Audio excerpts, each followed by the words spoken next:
All right, let's talk about Macabre. It's currently streaming on Shudder. If you guys don't have Shudder and you're a big fan of horror, I highly recommend it. It's like a Netflix for horror. If you don't have it, you should definitely at least check it out. It's got a lot of great titles. I honestly own a decent amount of what's on there, but even I still find plenty of stuff to watch.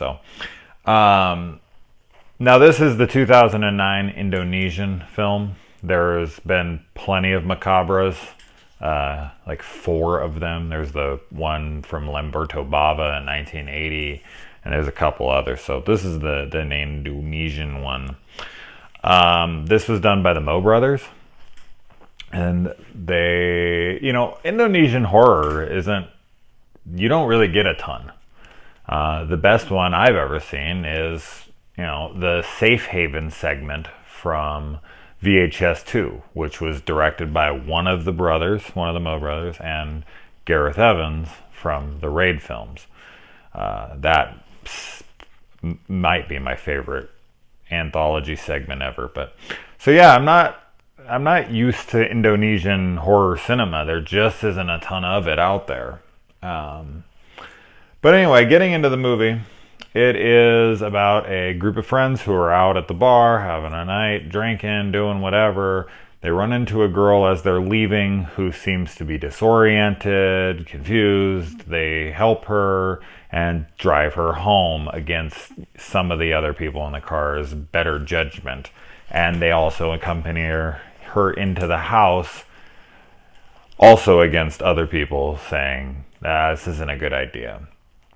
The premise, like the setup for this movie, reminded me a lot of House of a Thousand Corpses, where they find baby on the side of the road, she takes him back to the house, and then they meet the family, and the family's all crazy, and shit goes down.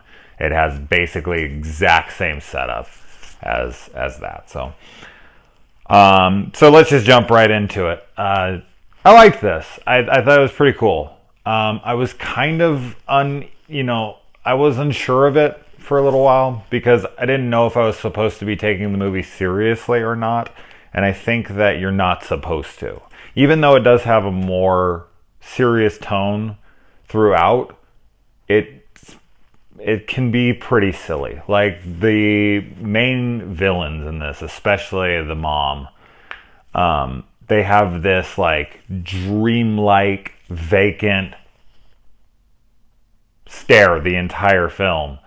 And in moments it just gets goofy. You're just like, am I supposed to be taking this seriously or am I not? It's like overacting, but it kind of fits. So that's hard. Now, getting into the good. I mean, this movie's just got a high body count. It's got tons of kills, tons of gore. Not crazy over the top gore or anything, but a good amount, so that was really cool. And then, the movie, once, like, it's a slower kind of build up, like just to kind of set things in motion. You're getting to know some characters. One's pregnant, one's dealing with his sister, one's dealing, But like once the kills start, like once shit goes down, it never lets up from that point on. It is just mayhem from beginning to end. You're not going to be taking a breath from there to the end. And that's like the last hour. So you have like 30 minutes of setup and then just like boom, that first thing, and then just fucking takes off from there. And that's really, that's this movie. Like if you like those kinds of movies, like you like just fucking a slaughterhouse, then this is a fun film. It's in subtitles, obviously, unless you speak Indonesian. I do not. Or unless you find a dubbed version, which obviously you don't want normally to find dubbed versions. Subtitles are better so that you can see the real performances. With dubbing, a lot of the times you just always feel like you're watching a Godzilla movie. And you could watch the best acting of all time, and it just looks goofy when it's been dubbed. The only real complaints I have about this movie is, there's like a fake friend scare. I always hate those in any movie. They just get old And you always know they're coming. They're towards the beginning of the movie. Something, person's like looking around the corner. Is there something? Is there something? And then, it's stupid. It's fucking stupid. I wish people would stop doing them. They're so dumb. Some of the action sequences, like one of the villains' names, Adam, he like goes and he breaks a guy's ankle, and it just isn't.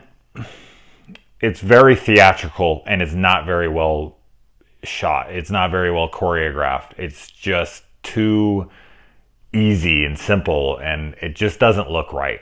It's not a lot in this movie, but I don't know. It kind of took me out of the moment a few times.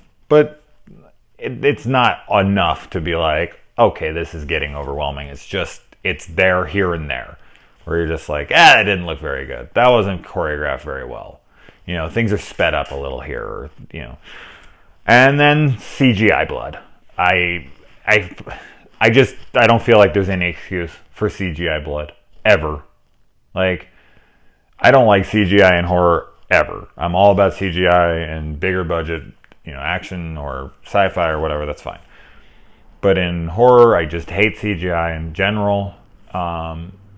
And in this movie, there's a decent amount of CGI blood in places where I just don't feel like it's necessary. Like, I feel like they could have used something else to get blood squirting or blood splatter or blood. You know, it's just like, I don't know. Because there's so much blood in this movie.